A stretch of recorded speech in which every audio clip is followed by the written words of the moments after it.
we have decided to focus on both the European side, so how the EUDR is being implemented, is being adopted or transponded, as you want to call it, in the European countries. And we chose two of the countries that seems to be the most advanced in the implementation process. It means that some others are not implementing anything at all. And I'm actually speaking from a country that is not doing anything. And then we try to explore how a producing countries is actually receiving the EUDR and preparing for the EUDR process. Today we focus on the EUDR. Importantly, now it has entered into force. The active obligations will enter into force end of 2024, and there will be a review on other wooded land and a review on other commodities in 2025 and 2026 respectively. The main elements: mandatory due diligence rules, which can be summarized as you need a risk management system, geolocation, commodity selected, palm oil, soya, wood, cattle, cocoa, coffee, rubber, some derived products. A progressive scope, as I've said, review at least, other wooded land, other commodities. Cutoff date is December 31st, 2020, which is explained as being sufficient to allow every commodity to be ready. A benchmarking system where several countries or regions within companies will receive a risk level from low, standard or high risk, based on which there will also be minimum levels of inspections for low risk, 1% of products to 3% or 9% for the high risk. And especially and in particular for the high risk regions, cooperation with partner countries is foreseen.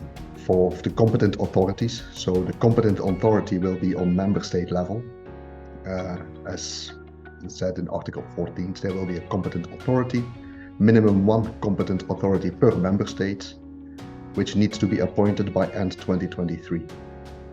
So in Belgium it will be the Federal Public Service, Health and Environment. The Netherlands have been probably the most proactive country in the EU when it comes to the adoption of the EUDR. Can you update us on the state of art and how the Netherlands are doing right now?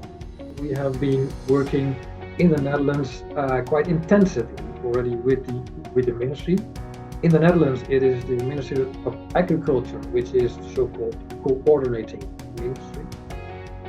And they have also indicated who will be the competent authority, which is the Food and Feed Safety Organization. We have had a first information session earlier this year, and we also plan to have other information sessions to the industry at the beginning of next year. In the Netherlands, we do not work in isolation, so we have frequent meetings between all the sector organizations that are relevant, so including say cocoa, so the timber sector, soy, palm, coffee, they're all included. How, as a country, you are preparing to the EUDR, to the regulation? In Malaysia, the concept of EUDR, except for the big players, they already know about EUDR. They are trying to prepare themselves for EUDR. But the thing is that we talk about smallholder or medium-sized estate. Okay, they are less than 500 hectares. For them, maybe they are not aware of the EUDR requirement. So I find that they are not prepared, especially talking about polygon map, because they say that any grower, they have more than 4 hectares of oil palm land, need to establish a polygon map so they can compare to EUDR. MSPO, we have potential, okay, to assist in terms of the EUDR due diligence because of what we have done since 2015, what all the information we have, okay, all the so-called traceability, all the information, all the certification we have. So there's a potential for MSPO to become a tool, okay, for due diligence application for EUDR. Do you see that if smallholders are not engaged, there will be a shift in exporting from Europe to other countries? That could be, you name them, India or China. There is a possibility that this scenario will happen if engagement or support or awareness are not created early or fast enough to smallholder or the small grower. There's possibility that you create a two ecosystem or two supply chain if say nothing changes, then say we will see this sort of exclusion model, right? So because just simply a lot of small holes, and it's not only true for palm oil, can simply just not deal with say the regulation as such.